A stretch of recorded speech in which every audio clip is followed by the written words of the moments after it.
Dari kasus tersebut, pemirsa kita bisa menarik kesimpulan ternyata hukuman penjara tidak selamanya membuat orang jera, terlebih bagi predator anak tersebut. Lalu mengapa predator anak masih saja terus berbuat aksi bejat tersebut? Kesalahan yang sama, kekerasan yang sama, tindak kejahatan yang sama. Apa yang bisa membuat predator anak ini kemudian jera?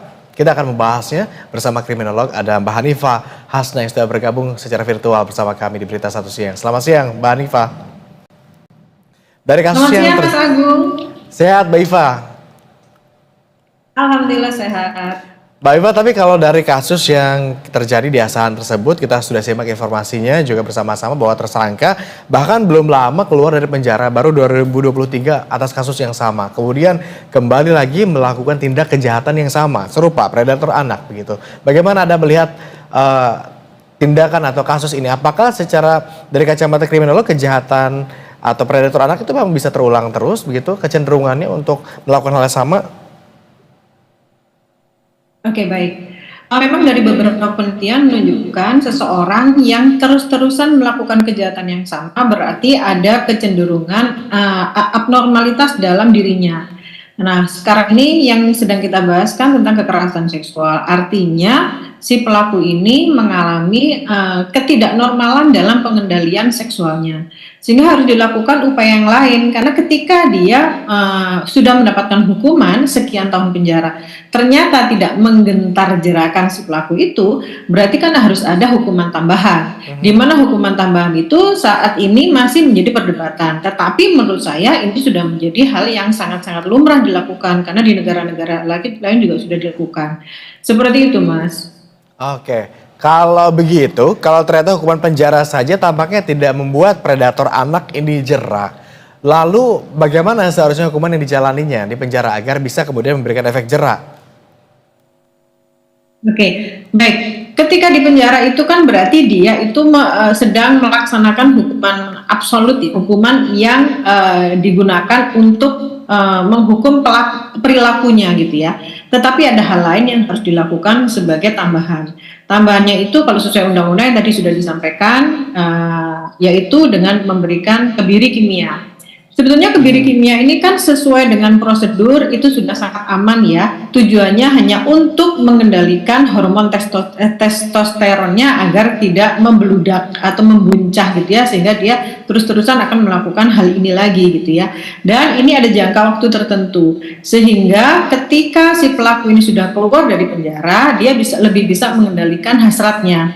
Ini sebetulnya bukan hanya melindungi anak-anak, tetapi juga melindungi dirinya sendiri dari kejahatan yang berulang. Seperti itu, Mas. Oke, muncul wacana kebiri jangan-jangan bisa menjadi solusi begitu agar hukuman yang diterima oleh pelaku begitu bisa berdampak tidak hanya jerat tetapi memang tidak akan ada kemampuan lagi dari pelaku untuk melakukan tindakan kejahatan serupa begitu. Dari kacamata kriminolog seperti apa? Ya, betul. Ya, betul, Mas. Jadi karena ini juga ada jangka waktunya ya, ini akan hilang dengan sendirinya ketika sudah dalam jangka waktu tertentu. Artinya ini kan tidak permanen. Misalnya ini merupakan serangkaian hukuman yang harus dilakukan setelah 2 tahun dia melakukan kebiri kimia itu ternyata dia mau nikah sehingga dia masih tetap normal bisa melakukan hubungan suami istri dengan istrinya. Ini menjadi sesuatu yang sangat-sangat normal. Tetapi mengendalikan libidonya itu menjadi sangat-sangat penting karena ini juga melindungi dirinya sendiri dari kekerasan seksual yang akan dilakukan kembali. Oke, ini kan kalau kebiri kimia sudah diatur dalam undang-undang, tapi tampaknya belum juga diterapkan. Nah, dari kriminolog seperti apa melihatnya? Apakah memang kebiri kimia ini sulit diberlakukan karena ternyata dipengaruhi oleh berbagai faktor atau seperti apa, Mbak Iva? Baik, menurut saya ini lebih ringan dari hukuman mati ya Mas ya. Nah ini spesialisasi lagi karena segala sesuatu dalam bentuk baru itu pasti ada pertimbangan lagi dan ada respon dari masyarakat. Sesuatu yang wajar ketika masyarakat itu menolak karena ini belum biasa dilakukan di Indonesia gitu ya. Tetapi ketika ini menjadi efektif beberapa tahun lagi ada pengurangan perilaku kekerasan seksual dari residivis, ini akan menjadi sesuatu yang sangat-sangat biasa dan sangat normal diterima oleh masyarakat. Oke, artinya suatu hari ini juga bisa menjadi salah satu solusi yang efektif untuk membuat khususnya para pelaku tindak kejahatan di sisi ini, di jenis ini begitu bisa kemudian bisa menjadi jera begitu ya? Ya, demikian Mas, betul sekali.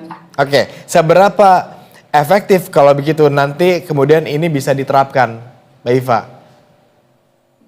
Seberapa efektifnya tentunya kita harus melihat dulu ya Mas ya, berapa kasus para pelaku kekerasan seksual ini yang menjadi residivis, terus mereka sudah dilakukan kebiri kimia dan kita lihat hasilnya seperti apa. Artinya ada pendataan yang jelas gitu ya. Setelah 2 tahun itu bagaimana reaksinya, apakah memang berkurang. Nah, ini menjadi sangat efektif. Kalau belum dilakukan bagaimana, kita nggak tahu efektivitasnya seperti apa. Oke. Tapi yang namanya upaya itu kan tetap harus kita lakukan ya, apalagi sekarang sudah ada undang-undangnya dan itu harus dilakukan gitu.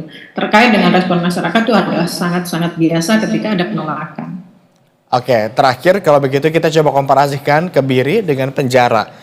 Dari kacamata Anda seberapa efektif penjara? Kalau yang kebiri tadi kan kita masih belum bisa terukur ya.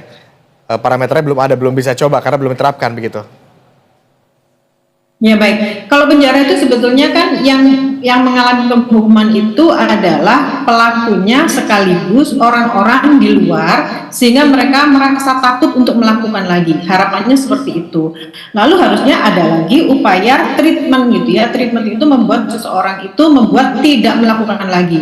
Nah, ketika di penjara itu treatmentnya tidak berhasil, akhirnya dia melakukan lagi. Berarti kan tidak efektif melakukan pemenjaraan itu. Harus ada upaya lain setelah dia di penjara sehingga dia tidak menjadi residivis gitu. Nah, ini jadi ada dua hal yang harus kita perhatikan. Apakah semua pelaku kekerasan seksual itu harus langsung dikebiri atau kita nunggu dia menjadi residivis? Ini yang menjadi PR di pemerintah.